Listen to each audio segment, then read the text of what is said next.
얼마 전 탈북자 400여 명이 집단 입국하면서 탈북자 수용시설 문제가 사회적 관심을 끌었습니다. 현재 탈북자 정착촌 건설을 추진하고 있는 천기원 전도사를 만나 정착촌 문제 등 탈북자 지원에 대한 깊이 있는 이야기를 들어봤습니다. 박시준 리포터가 만났습니다.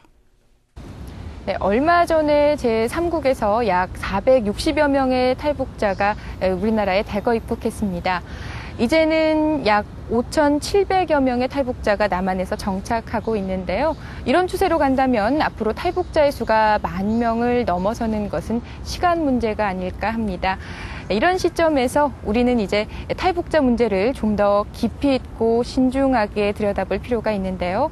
오늘은 민간단체에서 탈북자들을 지원하고 있는 천기원 전도사 모시고 탈북자 문제에 대해서 들어보겠습니다. 안녕하세요.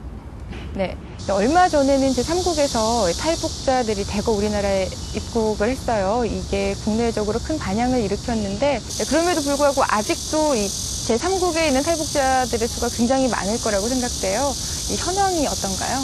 우리 국내에 들어와 있는 탈북자 외에 얼마나 많은 숫자가 제3국을 떠돌고 있는지는 아무도 모릅니다. 공식적으로 조사할 수도 없고 또 중국이 또 알려주지도 않기 때문에 그냥 추산적으로 우리가 이제 한 UNHCR 같은 경우에 한 10만으로 보고요. 또 우리 민간단체나 선교에서 파악한 거는 적어도 한 30만 원 넘는다. 굉장히 많다는 얘기죠. 아직까지 대부분이 중국에서 지금 떠돌고 다니고 있고요. 보호를 받지 못하고. 그 다음에 이제 한국에 오기까지 일단은 중국을 빠져나와야 되니까 중국을 빠져나와서 대기하고 있는 숫자가 한 700여 명 이 정도로 된 걸로 파악하고 있습니다. 여러 우여곡절을 겪고 탈북자들이 남한에 무사히 들어오더라도 그 이후가 더 문제인 것 같아요. 정착하는 데 많은 어려움들 겪고 있죠. 우리 탈북자들이 한국에 오니까 정말 목숨을 걸고 옵니다. 이렇게 해서 성공하는 경우도 성공 비율이 낮고요. 문제는 한국까지 잘 와서 정말 자유를 찾았고 정부에 주는 정착금도 있지만 정작 남한에 와서 잘 정착하고 통일됐을 때 다시 고향으로 돌아가서 자기 고향을 일구고 해야 되는데 한국에 와서 오히려 중국보다 더 어려운 그런 실정에 처하는 것 같아요. 얼마 전에도 보도에 난 것처럼 어느 탈북자가 자기가 감옥에 가겠다. 스스로 자청해서 범죄를 저질러서 감옥을 가는 것도 이제 그 한 이유라고 봐야 되겠죠. 왜 그렇게 우리 탈북자들이 한국 정착에 어려움을 느끼냐면은 첫째는 우리나라하고 북한이 체제가 틀리고 문화가 틀리고 살아가는 그런 방식이 틀리다 보니까 우리 남한 사회에서는 자본주의고 내가 노력하고 열심히 일한 만큼만 벌잖아요. 그러나 북한에서는 똑같이 나누기 때문에 열심히 경쟁할 필요가 없는데 그런 것에서 쉽게 적응을 하지 못하고 또 돈을 정착금을 받았는데 제대로 이렇게 경제 관리를 못해서 이제 실패를 하게 되고 결국은 무관심 속에서 다시 고향으로 가고 싶어하고 또 나중에 범죄에 이제 또 빠지는 경우도 있고 그런 지경입니다. 이렇게 정착하는 데 어려움을 겪고 있는 탈북자들을 위해서 천기원 전도사께서 정착촌을 만들 계획이라고 들었어요. 우선은 이분들이 서로 어울리지 못하는 또 경제, 자본주의에 대한 그런 이해가 부족했던 것 같고요. 우리가 이 정착촌이 만들면은 아마 하나원에서 바로 나와서 정착금을 가지고 그나마 받은 돈이 다 있을 때는 거의 안 올 거로 저희들 예상합니다.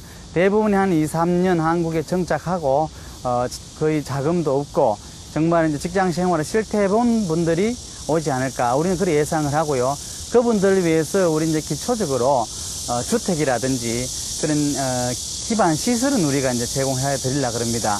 거기서 이제 와서 열심히 노력하면 노력한 만큼 또 돈을 벌어서 자유롭게 또 언제든 떠날 수 있을 때는 또 떠나고 우리가 할 수 있는 것은 이분들이 한국 정착에 살아갈 수 있는 그런 방법을 가르쳐 주는 건데 물론 처음 시도하는 거기 때문에 또 여러 가지 또 실패할 확률도 있고 또 오류도 있을 수는 있을 겁니다. 우리가 이제 많이 연구는 하고 있지만은 그런 부분들도 더 많이 우리 연구진들이 있어 가지고 어떻게 개선을 할 수 있느냐 지금 그런 것까지 지금 연구를 하고 있고 빠른 시일 내에 우리 정착에 들어갈 겁니다. 계획하고 계신 정착촌이 앞으로 실질적으로 탈북자들에게 어떤 도움을 줄 수 있을까요? 이거를 시작하게 된 배경은 탈북자들이 한국 사회하고 잘 융화를 못해서 자기네들끼리 지금 많이 모여 있어서 그런 부분도 우선은 시작이 된 동기가 됐고요.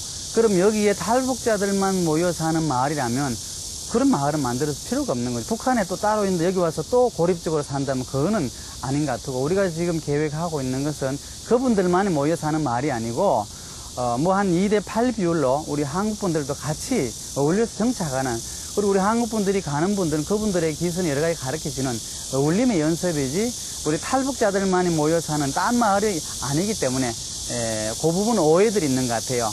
그러니까 남과 북이 같이 어울리는 부분이라서 이제 그런 생각을 하게 된 거고, 또 우리 황장엽 씨라든지 몇몇 분들이 그런 마을이, 공동체 마을이 있으면 좋겠다 요청도 있었고, 정부가 또 이걸 다 안을 수 있는 단계도 지난 것 같고, 또 힘들기 때문에 우리 교회 또 민간 차원에서 이분들의 교육 프로그램까지, 지금 거기 들어가면 아마 종합 시설이 될 겁니다. 학교라든지 또 교회라든지 또 가내공업, 전공업, 또 농축산 뭐 여러 가지를 또 우리는 하나의 한 작은 도시 규모로 지금 생각하고 있기 때문에 이들이 자립해서 살아갈 수 있도록 집중적인 그런 우리가 교육이나 투자를 할 계획이죠. 네, 얼마 전에는 이 통일부에서 이 탈북자 정착 지원 제도를 개선하겠다라고 밝혔는데요. 바로 이 시점에서 정부에게 바라는 점이 있으시다면요? 물론 우리 이제 교회에서 시작을 하려고는 하지만은 궁극적으로는 정부하고도 어떤 협의가 있어야 될 것 같고, 저희들도 도움을 받아야 될 것 같은데, 아마 내년부터는 지금도로는 탈북자들의 정착금도 아마 줄어지고 인센티브제를 제도한다 이런 얘기도 들었는데, 아마 여러 가지 고민을 많이 한 것 같아요. 결국은 그렇게 하는 이유도 우리 탈북자들이 와서 열심히 일하려고 하는 모습이 안 보여서 아마 고육지책으로 그렇게 한 것 같은데, 저는 그런 방법보다도 물론 재정적인 지원이나 그런 것도 좋지만은 물고기를 주는 것보다 잡는 방법을 가르치는 것이 가장 좋은 것 같고요. 우리 탈북자들에게 여기 한국에 와서 어떤 도움을 주는 제일 좋은 방법은 취업을 알선하든지 오히려 그 기술을 가르친다든지 한국 사회에서 적응할 수 있는 그런 방법을 가르치는 것이 가장 좋다고 보기 때문에, 정부에서도 앞으로 인센티브도 다 좋은데 실질적으로 그들이 살아갈 수 있는데 도움이 되는 방법으로 나갔으면 좋겠다 이런 생각이 들고요. 저희들은 정착 마을이 시작되면은 바로 그런 부분을 우리는 해결할 예정이고, 우리가 할 수 없는 부분, 예를 들어 부지라든지 여러 가지 정책적인 것은 정부와 또 도움을 우리한테 좀 주시면 좋겠고, 저희들도 언제든지 협의를 하면 좋을 것 같습니다. 예, 오늘 말씀 잘 들었고요. 지금 계획하고 계신 정착촌이 정말 잘 돼서 이 탈북자들에게 실질적인 도움이 됐으면 하고는 바람입니다. 예, 오늘 고맙습니다.